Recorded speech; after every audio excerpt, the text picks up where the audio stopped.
It's all for you. Yeah, yo. There whenever it matters, and even more when you feel like it doesn't. Protect you so you never feel like you wasn't. Know I'm right alongside you. Either that or I'm behind you, but always got you. End the discussion, nothing means more. First one to offer is shoulders for what you reach for. Thought I saw the eyes of the world until I seen yours. And know that I ain't see a better view yet. I'm with whatever, so don't ever you fret. Know that you covered, not a hurdle or a heartbreak. A change what a partake, cause none of them won't ever get comfortable in your walkway. My job is to aware you, fully loaded, prepare you for all of the above that I'm never letting get near you. But still in all, give you every advantage I found. Couldn't find a better fit for them, along with my crown. And since the baton was passed, I've been down. Cause failing's not an option, and dad is not a noun, not at all.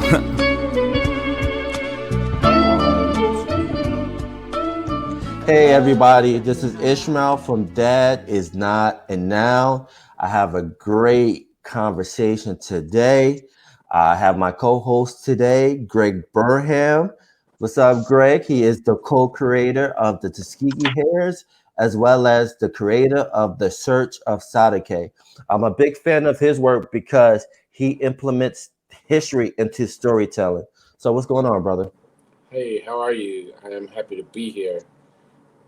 That's all I can say, man. Good times. You know, we had a pretty decent election. So yeah, I'm happy to be here. And I appreciate you for being here. And also, I'm excited to have this guest on because we just had a historical election just recently. We just elected the first Madam Woman of Color President, Kamala Harris. Yay! Wow. But also, I think I'm a type of person that looks back to the history and then the significance of how history plays into today. And the one person I'm thinking of a man by the name of Julius July Perry.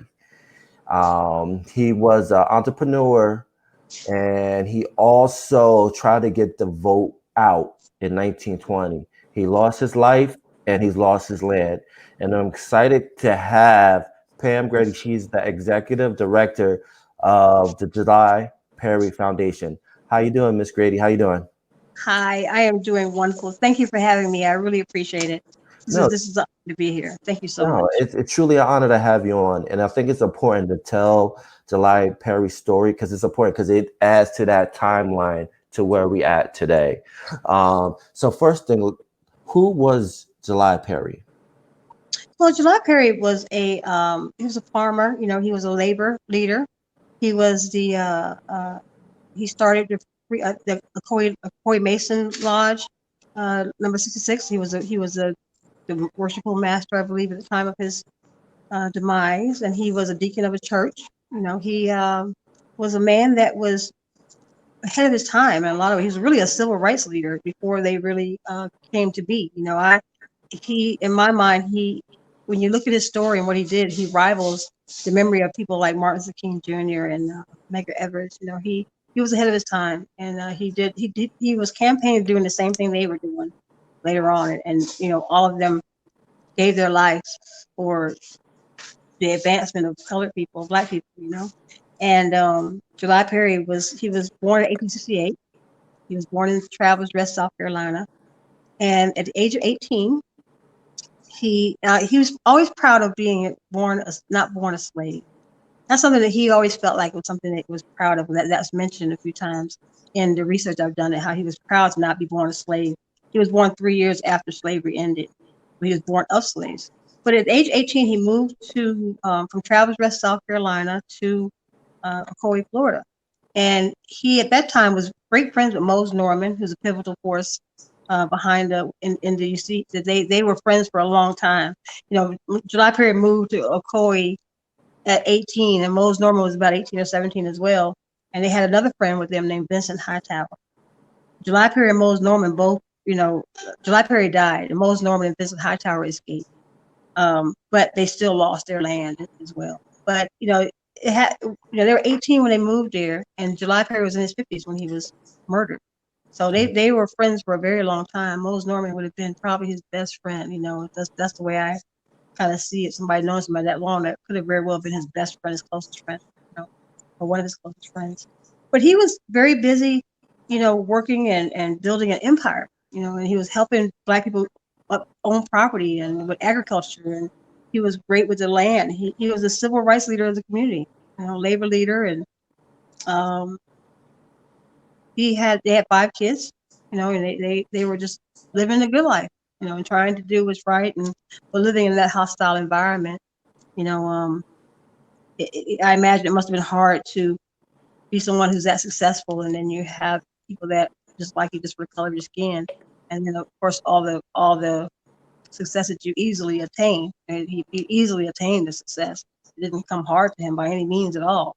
He was able to handle a lot. So he must have been a very intelligent man, very astute man. He had to be very, he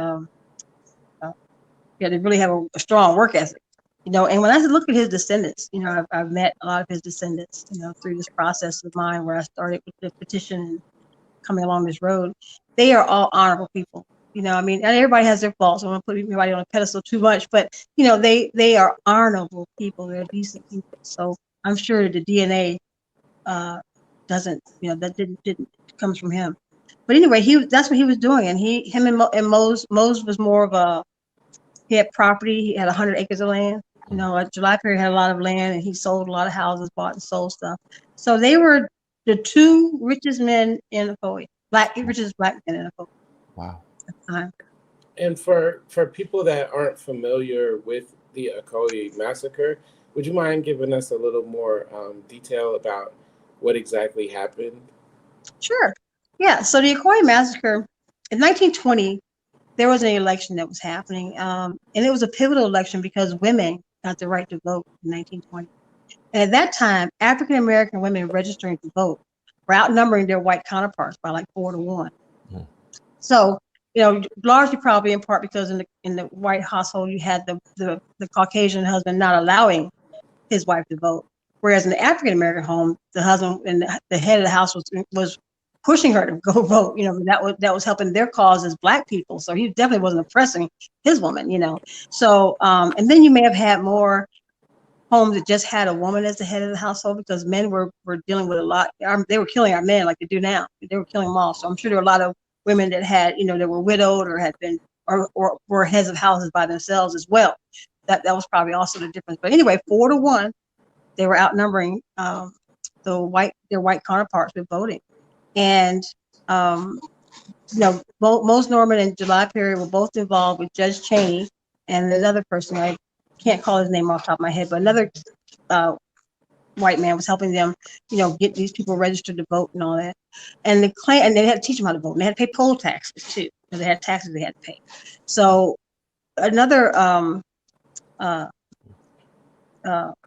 Klan was starting to have a problem with it. They were going through the town and they were rioting and doing different things and letting them know, a month in advance, up to 3 days in advance before the election, you better not vote, what we're going to do to you.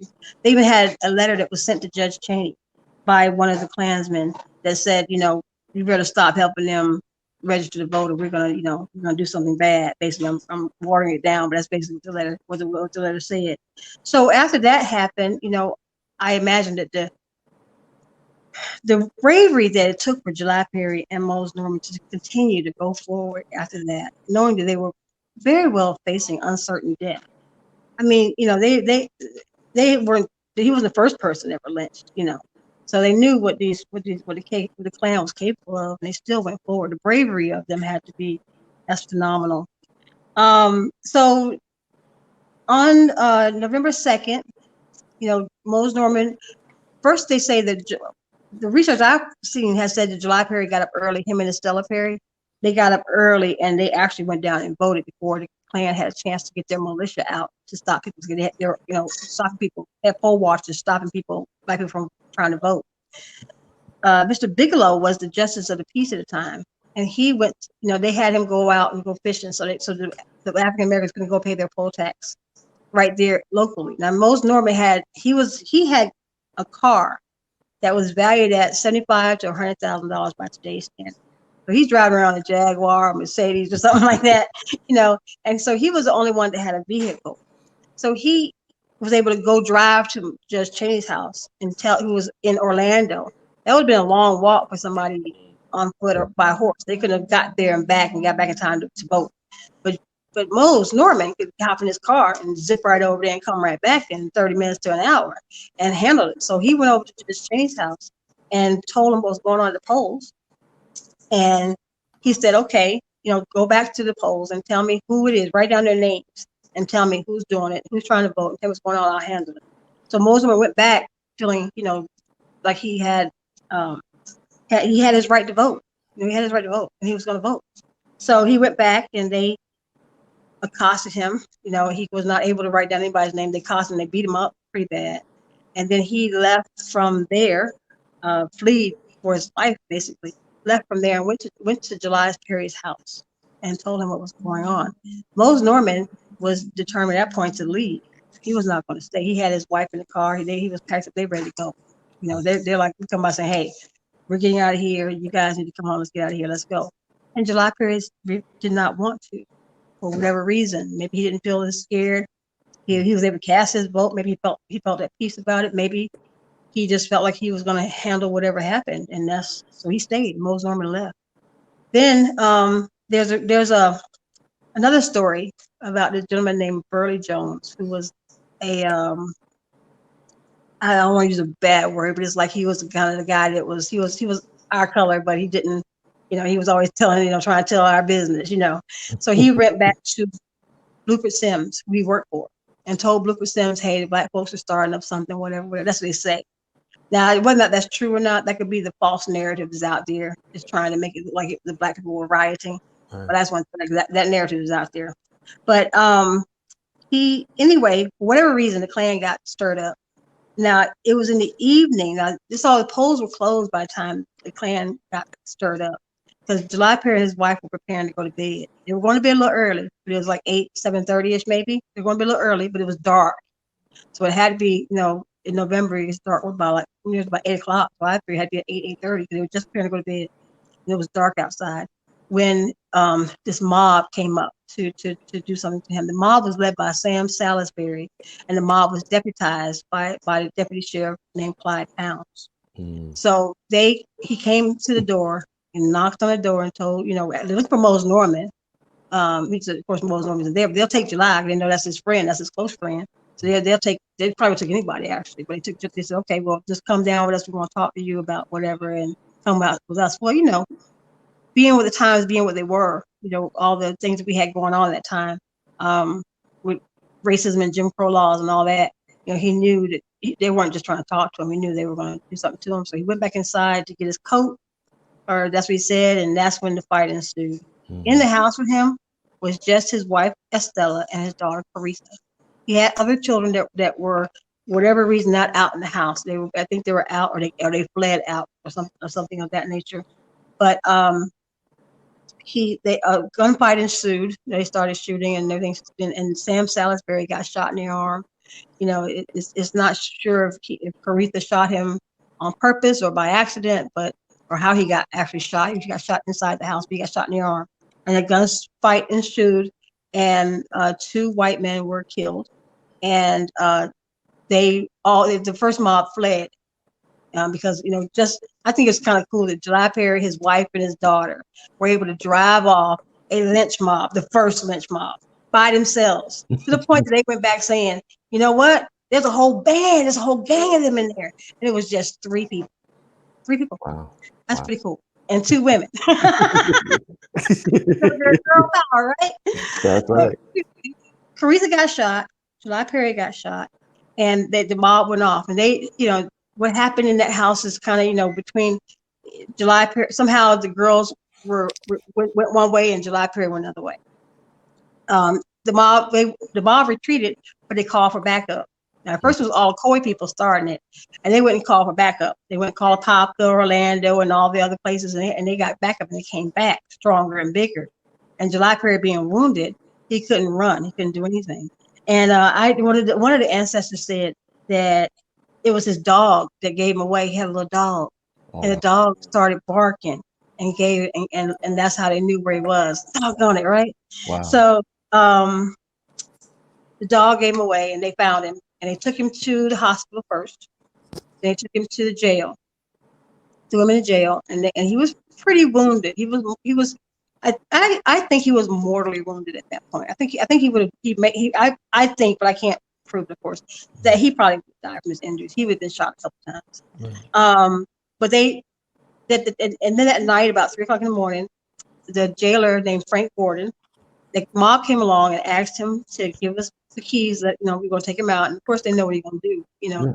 So Frank Gordon hands over the keys to the cell, and the mob takes him out, and they drag him to near Judge Cheney's home, the one that was helping him. Right. They dragged near Judge Cheney's home, and they beat him up, and they somehow, and all that that happened to him, his arm just came off his body. He was dismembered. But they struggled. They hung him from a light post, where Judge Cheney could see him out of his window. Wow. And they put on his shirt, "This is what happens to niggers that try to vote," Wow. And then they riddled his body with bullets. They let him hang there. They threatened anybody who tried to get his body down. They made him just let him hang there dead. And the Undertaker that finally went there in the middle of the night and took his body down was beaten, I believe, or something. He got threatened or beaten, but he did it anyway. But they dealt with him, for doing that. But he buried him in an unmarked grave real quick, real fast, Wow. just for to honor the man. He'd been a man that they respected. He didn't want to see his body laying up there, all, the way it was looking, for his family to see, for anybody to see. He was trying to get his man some honor. So he buried him in an unmarked grave in Greenwood Cemetery. And he laid there in that unmarked grave for 78 years until a group named Democracy Forum found him and put a headstone on it. Yeah. That's crazy. Mhm. And then Yeah. also, can you kind of talk about, because they didn't finish with that, they burned down houses where people who Yes.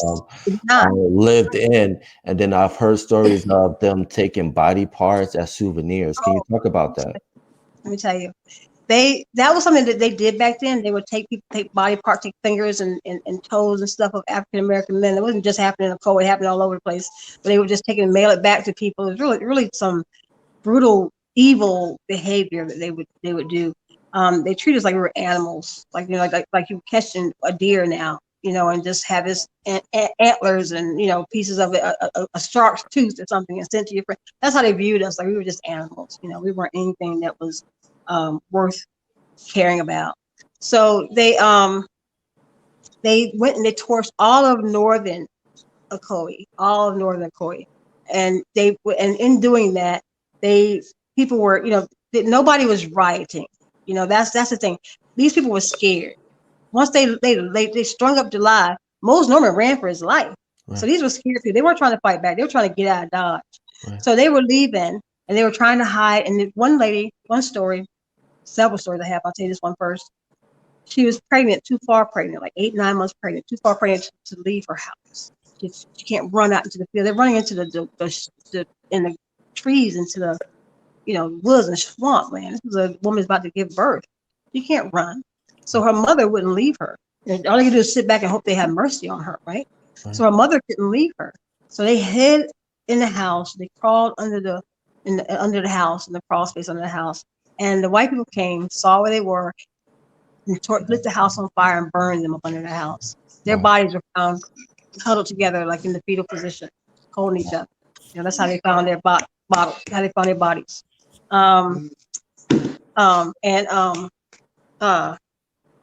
So, and also too, at that they burned them and they found their bodies and they were torched under their house.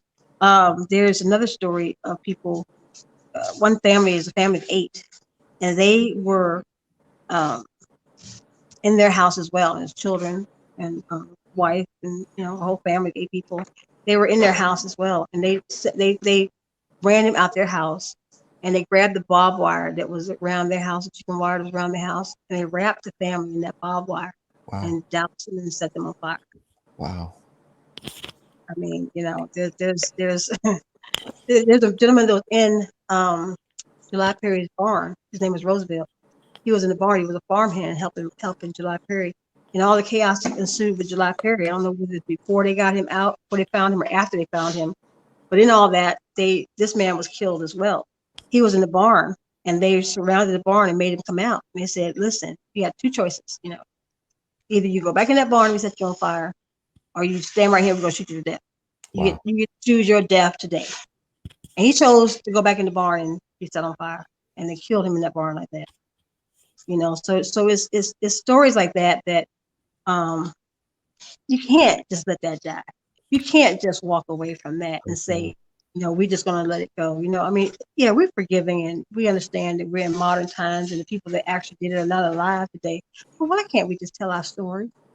Can we just tell our story? Can we just have our history, please? Can Black people have can we have our history? You're taking everything else. Can we at least have that? Can we have that? And I don't think that's too much to ask. Let us tell our story. And that's why I fight so hard to make sure the truth goes out here.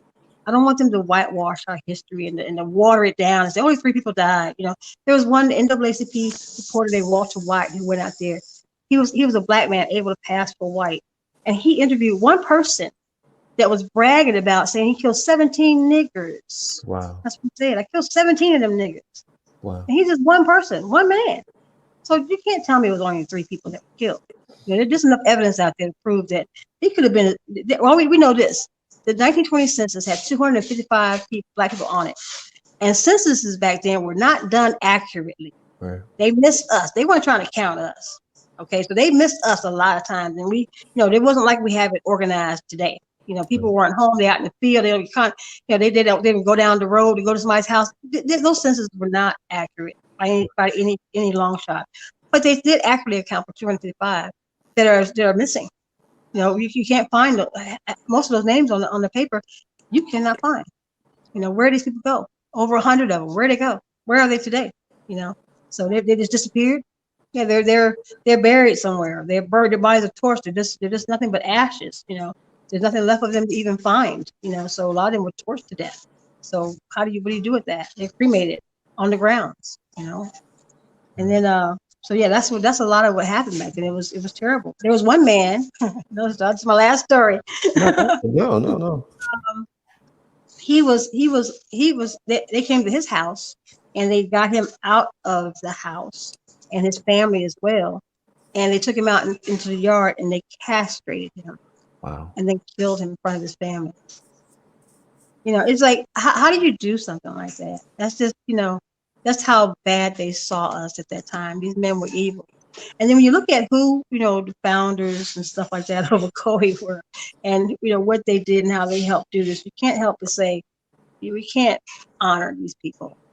How are you going to honor murderers? We wouldn't honor Jeffrey Dahmer. We wouldn't honor, you don't see a monument going up to him. If someone's a murderer, why would you name a street after them? You can prove they did some things. You prove they helped in a crime. And there's no statute of limitations on murder. Right. I mean, they were a murderer then, they're still a murderer now. They can be convicted today in a court today. Definitely. Greg, you got a question, buddy? Convict them and put them in jail. No, I just I was thinking of the parallels of that time and, with us just having this election. And I, as someone who's studied and I despise what the Electoral College represents and, the way that they've, in my opinion, they've been kind of fixing elections. We've had like,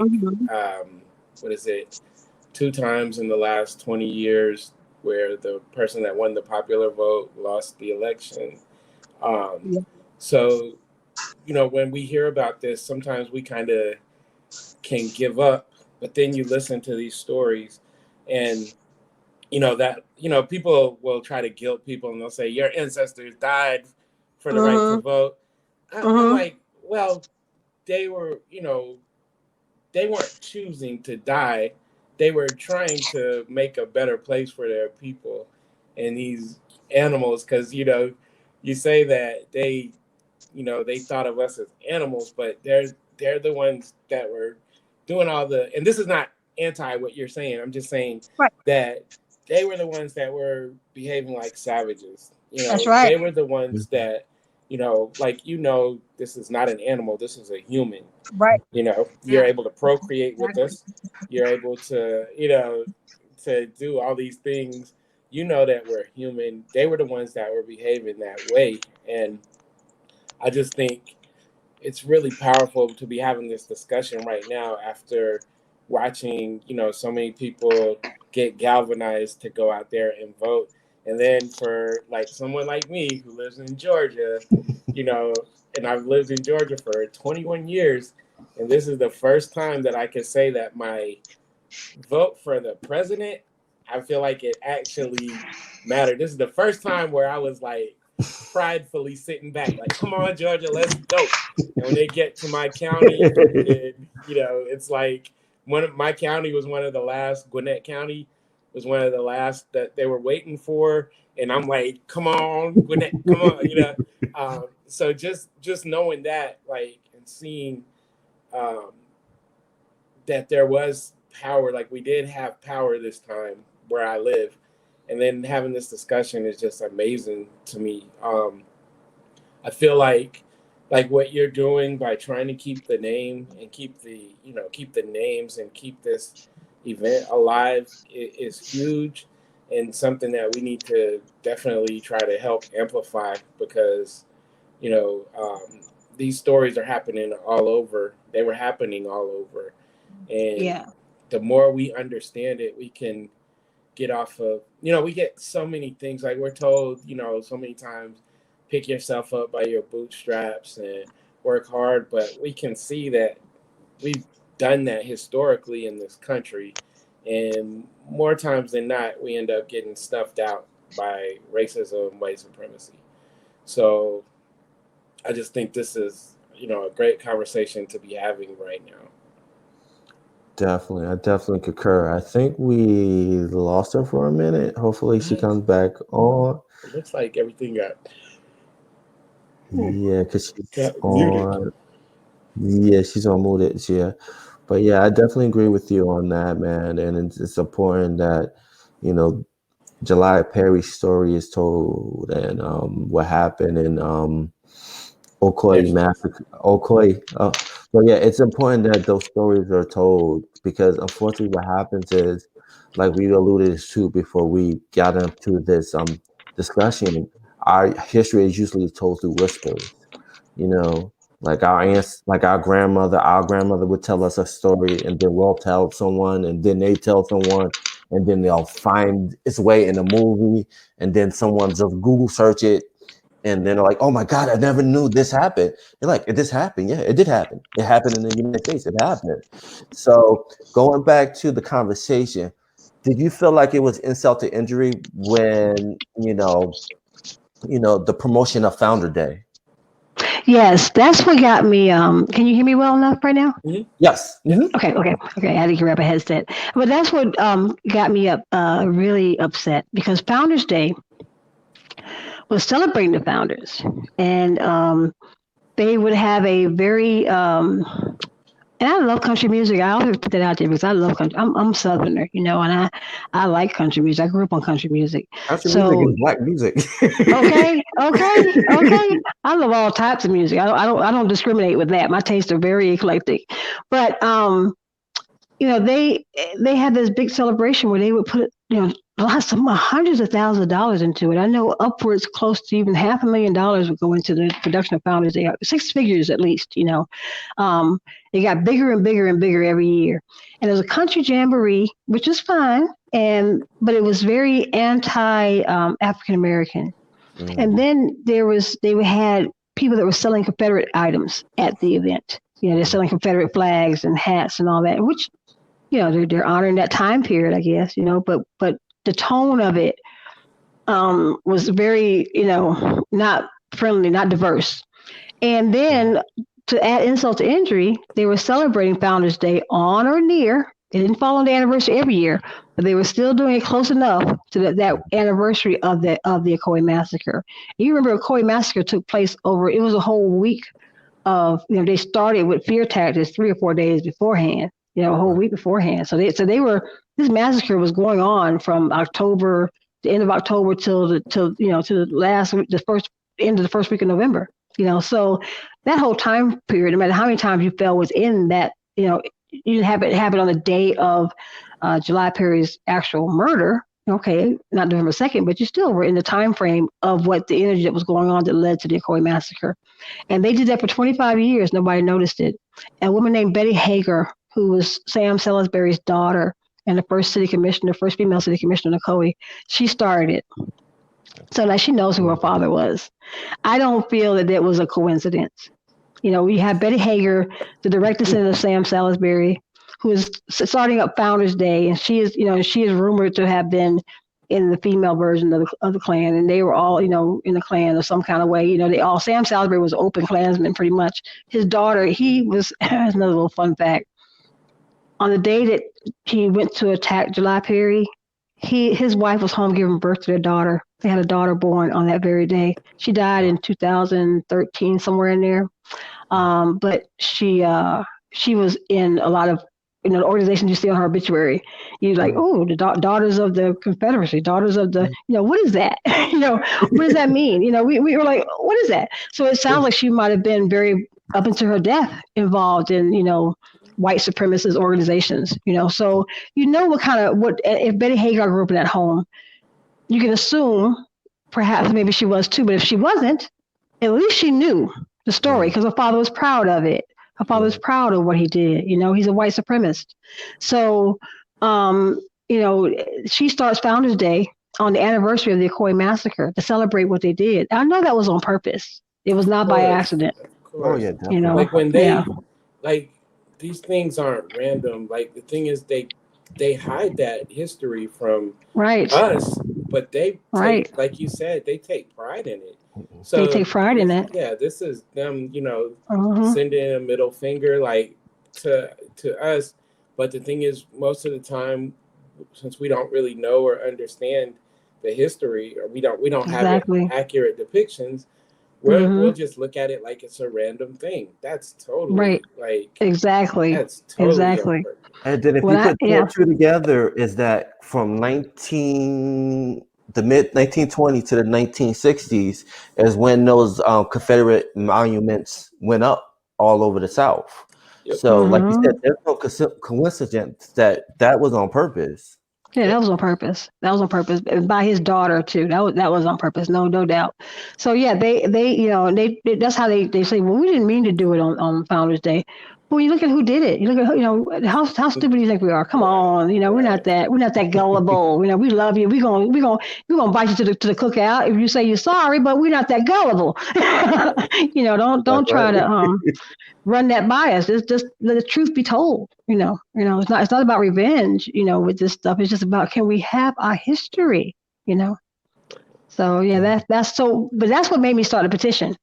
When I found out they were having Founders Day on the anniversary, and it was that type of event near the anniversary of the Ocoee Massacre, that's just shot the top of my head off. I started a petition, and that's where I got started at right there. And I started, singing that tune in the media to everybody that would listen, and making sure I made a big thing about it. I went to City Hall and asked them not to stop it. And that's when I met the mayor, who just chewed me up one side and down the other. I never had been to a city council meeting before. I didn't know what to expect, and I walked in there and this man just blasted me out, called me an agitator and I'm an outsider. And I was a resident of Ocoee.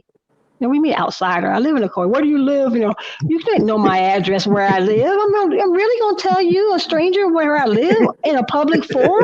Right. What are you doing? You're drinking the Kool-Aid. In a town that's already massive, gone to. And I'm talking about this right here. I'm talking about this, and I'm a female. Right. I'm going to give you my address.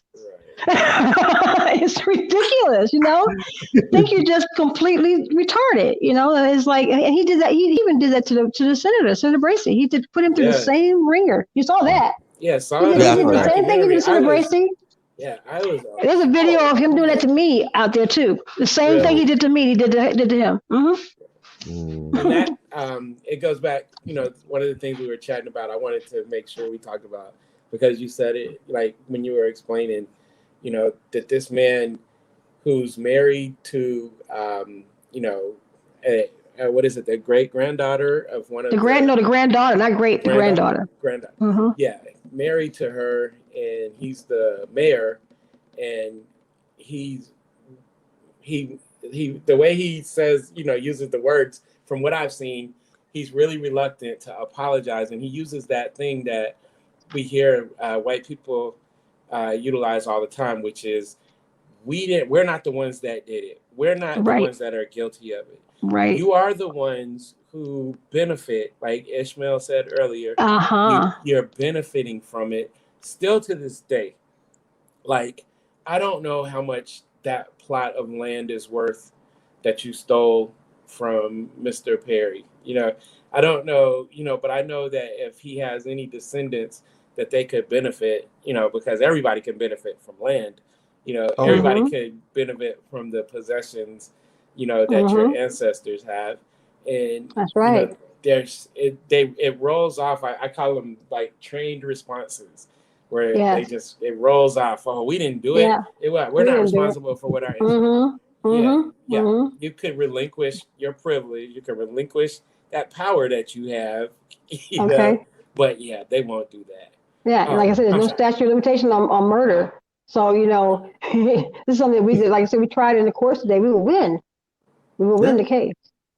So So, let me. I wanted to ask. Can you talk a little bit about the foundation and the work that you're doing? Because yeah. it's it's not just a petition for Founders Day. There's much more. No. Yeah, they moved Founders Day, so that petition is pretty much, we've gotten almost everything that we asked for in that. Aside from them giving back something, we want them to give. We asked for reparations in that petition as well. So that's the only thing that's kind of an open item on there. They did the proclamation as well that we asked them to do too. But yeah, the July Perry Foundation was formed to create an atmosphere to honor and save the legacy, preserve the history of the Ocoee Massacre and the heroes of the Ocoee Massacre. We want them seen as not like victims. I mean, they were victims, of course, they were murdered and these heinous things happened to them. But we want to show the bravery of the people that lived in Ocoee, the African Americans that lived in Ocoee. They were homeowners. They were they were people that were trying to. They were up and coming. They weren't just a bunch of ignorant backwoods, savages. They were not savages by a long shot. These are people that were making them jealous. They weren't jealous of savages.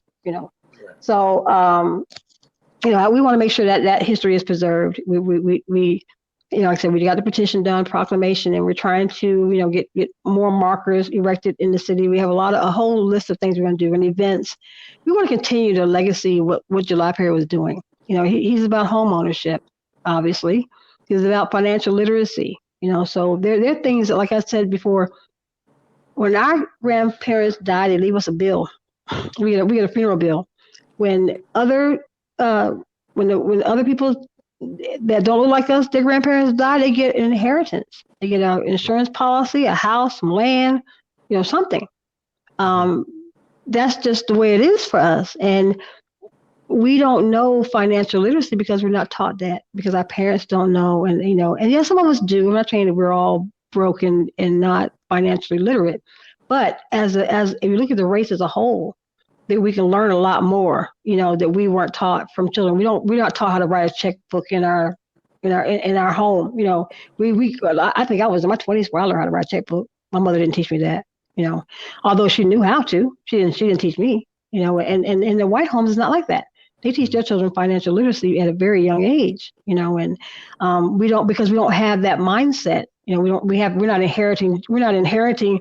Our mothers are renting. She's not leaving us a legacy. She's leaving us a bill. She's not teaching how to manage what, 2 cents, But they're teaching their kids how to manage their legacy in case they die. This is your inheritance. I'm leaving. I have something to leave you. I have a $300,000 house and insurance policies. You got to know how to manage this money, so in case daddy dies. So they teach them how to do that.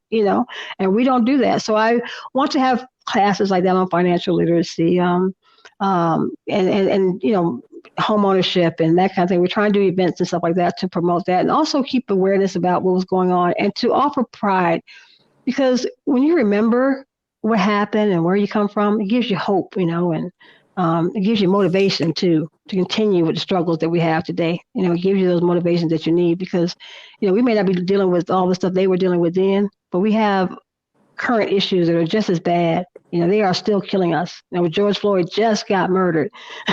He might as well have been lynched right there in our face. It was an open public lynching. That just happened. Don't tell me there's not still racism in this world. There's a lot more work. There's just more hidden and more subtle, because we won't pick up a book, like they hid Founders Day hid that celebration because we don't know our history. That's why it's important that we uncover all this stuff and preserve it and have a museum and teach it to our children. And we learn it and then share it. And it is always preserved. And when we're gone and dead and gone, our children will know the truth and they will continue to be proud. Even our history will be history someday. We're the history somebody will be studying, at some point. But you got to leave that legacy correct and intact with the truth so they can learn it. You only learn from the truth. You can't learn from lies. Lies don't do anything. You got to learn from the truth. So we can't say 3 people were killed. And we got to put all the stories out there and all the evidence and let them make their own decision, Yeah. And I think it's, I was thinking of the conversation we had a while ago with those whippersnappers. Yes. Where, because there's this perception amongst like the younger kids of today where they think, we see them talking about, I am not my ancestors. We aren't our ancestors. Like making it sound like they're ready to really do something, Right. And I was talking about how that's such a slap in the face to these people who, like the bravery, July Perry, like to tell the women, you guys get away, his wife and his daughter, and basically, leave himself out to dry. Like, to say I'm going to go to this pole, even though these people are threatening to lynch me. Like all of these things, it's such a slap in the face when you say I am not. And I think that part of the reason that they feel comfortable saying stuff like that is because they have no idea what happened. Exactly. I was going to say that. Yep. That's right. Idea. They have no idea to even process. Like I was, researching for my book, and I went to I forgot the name of the town, but they have like a one room school, and it's like a museum now. And it was a Black school, and it showed, the conditions that they were in and how our people were making the most out of so little. One room to teach all these different grades. Yep. They're getting outdated, school books and outdated materials, and they're still, thriving, using that to create this Black excellence. And it's like we need to understand these stories. And I think sometimes our ancestors, our elders may not have been proud of some of the, stuff, so they don't want to, share it. I didn't find out that my grandmother participated in a sit-in until I was at her funeral. Right. And I remember she would always tell me to, calm down and don't go out and, start trouble and blah, blah, blah. Cause she's telling me that because she cares and she loves me. Yeah. She knows what happens to Black men that start that good trouble, But back when she was a kid, she was out there doing it. It was in your blood. It was in your blood. Right. She won't tell you because she didn't want you to go out there and do it too. She was scared for you. And rightfully so. Yeah. And she had a right to be scared for you. But I just think of me, how different it would have been if I would have known that my grandma was out here trying to be a freedom fighter. That would have, I may not be here today because you might not have. I might have been this is my mission. But I don't know. And those are the choices that we have to make. Those are choices that as parents we have to make with our kids. This what happened with our history. We had to make that choice. Do I tell my child that, he got that from me and, he gets that, that tenacity from me. By telling him that, that might motivate him, and that motivation could get him killed. That's right. So I'd rather just hide and think I'm a coward and let him not know what happened. So I'm saving his life. I'm sure whether she wasn't proud of it, she might be trying to save your life, not tell you. Because you probably would have took that as motivation and ran with it and did something even bigger and stronger. And who knows? You're right. That's the reality that we have that other people don't have. Like I was just thinking the other day about my son. He's in college, and he has to drive home from college, and with the election that was going on, people acting a fool in the streets. I wouldn't let him drive home. Wow. I said, no, you're not going to drive home during this time. And I have white friends that don't have that issue. Right. Their kids can drive home back and forth all they want to. Just speed past a cop doing 90 miles an hour, whatever. Call my daddy. Black kids can't do that. Black kids can't do that. And then talking about preserving, because I think I'm a type of person that likes to connect the dots, right? You had the Ocoee Massacre in Mhm. 1920, November 2nd.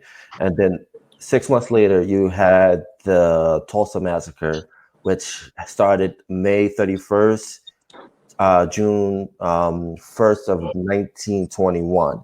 And then Mhm. you had Rosewood. To me, I see that as a terrorist act on Black Yeah. wealth and Yeah. to end the political influence Black people would have had in that time. So, can you kind of talk about that a little bit? Because I think I'm all about changing the narrative. And I think that's one part that we need to change the narrative around that time and era that played a critical role of where Black people are today. Because if you think about it, if that never happened, like I said, if We would have our own party right now. We there would you go. like if the intimidation and the violence and the destruction never happened, we would have our own party, or we'd have our own platforms to where we wouldn't need a party. Like you see it with other ethnicities that come to this country. Mhm. They don't rely on Democrat versus Republican as much as they rely on each other. Like they swipe that from us, like the ability and the want to even band together with our own people to create financial structures, to create educational Mhm. platforms. Like we were talking about it on a previous conversation where we're talking about what we've seen in Atlanta. And this is by no means an attempt to disparage any other race. I'm not even going to say what particular ethnicities these Right. are, Right. Yeah. Not but to down people. right, but we've seen people come in and like take over. Like they start with schools, they have churches, they have Mhm. businesses that are popping up, and before you know it, like if you live there long enough, you'll be like, okay, this whole thing, and this is cool. They have their Yeah. own grocery stores, they have all their own stuff, and they consistently shop and spend their money with each other. And it's like That's right. you don't even see them out here like uh talking about you don't see on the where they're showing the how many African Americans voted or how many this or how many that. You don't even see that these other ethnicities pop up because these Mm-mm. people are like, it's going to be whatever, but we're going to continue this cooperative economics. We're going to Mhm. continue educating our children. We're going to Mhm. continue sharing and spreading our wealth amongst each other. And we, at that point, it doesn't matter what, that horror, like Donald Trump or like, I mean, certain things matter, but overall, like your quality of life doesn't change. Mhm. I think that's why there's so many, I was going to say something derogatory. There's so many rural people who consistently vote against their own interests. Yes. It's because they Yes. live in these smaller towns. They live in these places where their life is not going to change very much at all, regardless of who's in office. So That's right. they feel comfortable voting for a billionaire. Right. They feel comfortable calling themselves conservatives while voting and championing the man who's the symbol of excess for this country for Yeah. the last 40 Yeah. years. Yeah. Like, Mhm. yeah, sorry. I'm a No, Exactly. no, little no, no, sorry. no. It's No, good, you are man. absolutely right. You're absolutely correct, and I agree with everything you said. I don't disagree with any of that. You're right. And that's how they separated us. We won't buy from a black person starts a business, and they have to they get their funding and all their startup capital and all their customers and all that from their white friends, and that. And then their black friends will come on board after they see that, okay, after you've made it for a minute, I see you're still here 2 or 3 years later. Okay, now I'll support you, but they won't just jump on board out the gate. These are things that we used to be that way though. Yeah. We were that way until they started tearing down our black Wall Right. Streets and They and punished you Ocoee. for it. We were Yeah, they punished for punished. it. We were taught Um, that was beat out of us. Exactly, we were right. tortured for being And that way. then the mentality, that was also whipped into us, which is Mm-hmm. that, white is, is better. So like when exactly. One of my favorite books, it's about sports kind of, but it talks about desegregation and how it negatively impacted like all these Black communities. It's called The $40 Million Slave, and it's a story about sports, but it's it's the same thing. Like they talk about the Negro leagues, the baseball leagues, and how those teams that we had were kind of like helping the communities that we because if you have a baseball team, you got to have jobs. There's people that gotta work the field. There's people that gotta cook the food, vend, like all these different things. And so once they started taking the Black players, it started like weakening the teams to the point where people don't want to go see the teams anymore because they want to see Jackie Robinson playing for the Dodgers, right? Right. So at that point, now we're starting to decimate our community. And it was the same thing. Once we were allowed to go eat anywhere, it's like something in our mind, which I never understood, why I would want to go eat somewhere that doesn't want to serve me, that doesn't want me there. Yeah, and that was a strategy. That was a strategy, Right. And I get it. I understand what needed to be done to break those walls down, but it's like we shouldn't abandon our own. You know what I mean? That's right. That's right. And that's why it's important. I think that our history is taught, because people, like you said, they don't know. And you can make your own. If you have the truth before you and not a narrative that's whitewashed or that's downplayed, but the actual truth in front of you, where you can take your own intelligent mind and make up your own mind what you think and not listen to somebody else. When you read the truth, that's when you start feeling the pride, in your heritage, knowing who you really are. Not Africa, going back to Africa, that's great, that's fine and dandy, but we're African Americans, but we're not African, So we can go back to Africa, that's great, that's all fine, that's part of that's a big, huge part of our heritage. But we also got to know who we are as African Americans. How we got here the way we are today. That we have pride in that. We need to be able to find pride in what those Africans did when they got here, how they fought and what they stood for, and how they tried to, maintain their name. We see Roots, and that's the last time we see about Toby and Kunta, and all that. And then that's the last time, but they beat him down, and cut off his foot so he wouldn't run. So it's like that was a good depiction. I remember when I saw that movie too. I was in school then, and I was looking at the world through rose-colored glasses, I believe, until I saw that, and then it was a rude awakening. And I wish I had known, about what it was like before I saw that movie. I was angry back then that I wasn't taught that in school, but our history is important. When I saw Roots, it gave me a whole, I was motivated. I was happy. I started wearing my hair natural and didn't want to perm my head no more. I want to wear my little afro. I felt proud of my heritage. And I was, I wasn't, okay, my nose is bigger. Okay, my lips are bigger, whatever. That's just who I am, And we need that today. We need a good dose of that today to help us come together better. We're coming together, though. I don't want to run us down too much. I love my people. We're doing a lot better, but we got to do more. We got to do better, though. But when you know better, you do better, we do better. And we just don't know our history. That's why we must.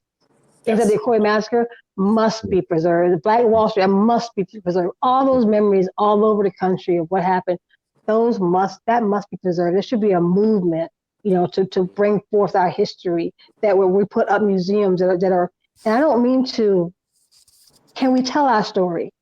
Let us tell our story. Don't allow somebody who doesn't look like us water it down. It's not to be racist. They always quick to say to us, well, if you have an all Black owned organization or all Black owned group doing something, now you guys we're some kind of militia. We're now we're a problem because we're not inclusive. But you can be how many all one race of people organizations are there out there? There's a lot of them, and they'll have one little person in there. That might look like us, or somebody that's Asian, some minority, any minority. They'll throw them in there so they can say, "Oh, we're inclusive." But then when we do it, it's a huge problem. It turns the shoes not good on the other foot. It's a huge problem. So that's not fair. That's not fair. It's not that we want to be. We're not trying to start a riot. Black people, we're the most forgiving people there is. Right. We will meet somebody that's racist and teach them and show them love and love them back into a good state of mind and invite them to the cookout and and treat them like and take care of them when they get old. So we are the best people. We're at forgiving. We're not mad. No. We just want our history. I'm not mad. I'm not an angry Black woman. I'm just a woman who that loves my people. I want my children to know their truth, know their history. And that's the one thing, is knowing your truth and then also restitution. I think that's a big impact about it. And when we talk about generational wealth, 100 years is not a long time ago. What happened to Ocoee in 1920, what happened in Tulsa in 1921 is not too long ago. Rosewood, the families were able to get restitution. I know the senator of Florida is working diligently to do that. Can you kind of talk about that? Because I know he had legislation to get restitution for the descendants, but there was some fight back towards it. Yeah, he's having, as far as I know, I mean, I can't talk about too much because that is, his agenda. And I don't want to jump in board and do too much anything different what he's trying to do. But what I do know is that he did face some pushback, and that he's not able to, it needs help. We still have that platform that we have to let people know and solicit help with getting that part of it pushed through. Yeah, they're going to do the educational bill, but what I saw in part of the educational bill, they want to call it the riot. You want to call it, everywhere you see is a Ocoee Massacre, the Ocoee Massacre, Ocoee Massacre. But they want to teach our kids that it's the Ocoee riots. And that's sad. There's a big difference between a riot and a massacre.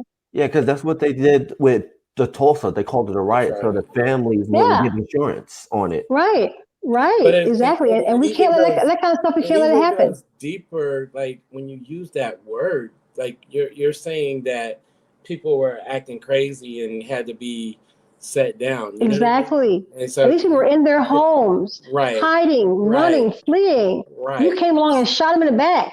Right. they weren't rioting. Right. Yeah. And that's the part, we have to be so careful with how we word things and what words we choose to accept, because in that situation, it's like they can say riot and that's a way of watering it down. Like that's a way of watering it down. It's different than what Ms. Grady said, where there's a woman and her pregnant daughter under the house and they know it and they set them on fire. There's nothing about that says riot. Right. Nothing about that says riot. First degree. Killing children. Like premeditated. That's. And all they wanted to do was to vote. And that's the critical point of the whole thing, is that they just wanted to do their civic duty. And nobody was raped or murdered, or nobody was attacking anybody. No white woman said somebody raped her. It was none of that. It was just the right to vote. And that's the important thing. As we come to the end of this awesome conversation, I think we got to do this again because this is important. I think this story needs to be in the sphere of the media world. I think it should be on MSNBC. It should be on Fox. It's the 100-year anniversary. Out there, who's listening out there right now? What do you want people to know about July Perry? How and why is he important to the story, our story?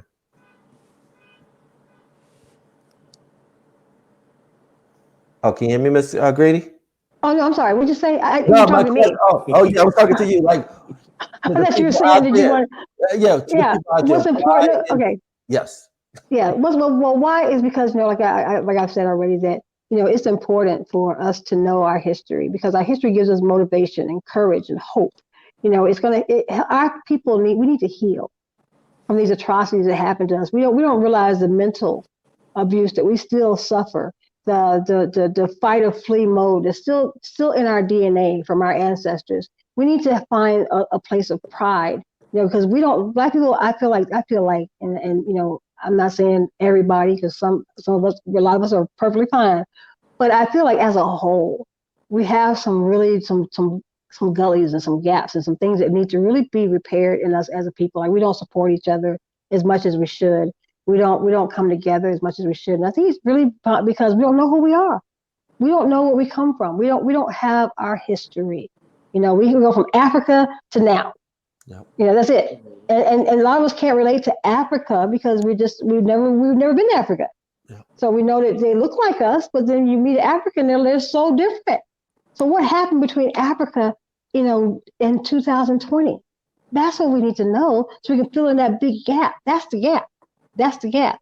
You know, and if we just would preserve that and just would make sure that it becomes a bigger platform, I feel like that would bring healing to our community, to our culture, and that would help us change. You know, education. When you know better, you do better, and education is power, and we are people that are powerful beyond measure. You know, and I think that's the answer, if you ask me. And Education. I totally agree with that, and I want to thank you for taking the time to talk to us, and also thank you for filling in that gap, because in our story, there's always gaps in our history, and you're doing your part, Greg. I want to thank you, bro, for filling in that gap. When you're making it entertaining for children and adults to learn about their history, because I know with the Tuskegee Heirs, and I know stories that you've been talking about of how that one story of the one lady from the Caribbean, I do believe. That read the comic book, and oh yeah, can you talk about that before we end? Oh yeah, the ladies. So this lady reached out, and she was from the Virgin Islands, and she was talking about how she had never heard of the Tuskegee Airmen or any of that. So when she saw the comic book, you know, it prompted her to like look into the story behind it. She found out that I want to say like 3 of the pilots of the actual Tuskegee Airmen were from the Virgin Islands, and she found out that she was related to one. And and so it's like these, you know, with that came, you know, she ordered some books, you know, to share with some of the kids, and it's like, you know, any way we can, you know, bring awareness to some of these great things, you know, for people to get to see. Like we do a lot of school visits, and we talk to kids, and we ask, like, have you guys ever heard of Tuskegee Airmen? And a lot of times they haven't. And so like they think it's just a, you know, this sci-fi comic book, and we're like, no, this is based off of reality. Yeah. And we show them pictures, and we, you know, and you can see people's eyes light up because they're learning things from the history, and these are things that, you know, invoke pride, right? So when you tell somebody over and over again that they were a slave, and you tell them that their history started with, you know, being enslaved, then, you know, that's kind of what the you know, what walks around in your spirit, you know. But when you tell people like all these great things, you know, these inventions, like all of this stuff that, you know, your people have done, it's something like, okay, well, I like technology. I didn't know that, you know, a black man created this, or, you know, a black woman created that. Maybe I could do some, you know, enhancing or advancing also. It's just, it's a beautiful thing. So it is. It truly is. I know I'm going to share this with my nieces. I'm going to share the documentary when I get off. Probably watch it with them tonight. Wonderful. That's great. That's great. Just so they can get that understanding, because what's happened is the way that they, you know, like kind of spoon-fed us with our history is we always look at these things like they're random occurrences. And, you know, when you see that map, they have a map right now of like all the different places where there were like massacres of black people. You know, when you look at that, and then you start looking at the proximity, and you look at, you know, the time, you know, the times that these things occurred, and you realize all of this is methodical. And you add it all up, like I said, what did you destroy? You destroyed our, you know, chances for us to have our own platforms.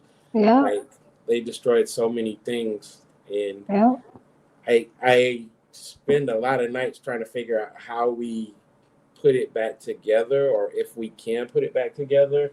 But stuff like this is definitely a start. Yeah. You know, the land that was stolen in Ocoee, there's a researcher said it's worth $9 million. Wow. Sounds By about today's right. standards, that's $9 million of land they stole. That's what it'd be valued at today. Wow. I look at that's $9 million of generational wealth Yeah. that was stolen. Yeah.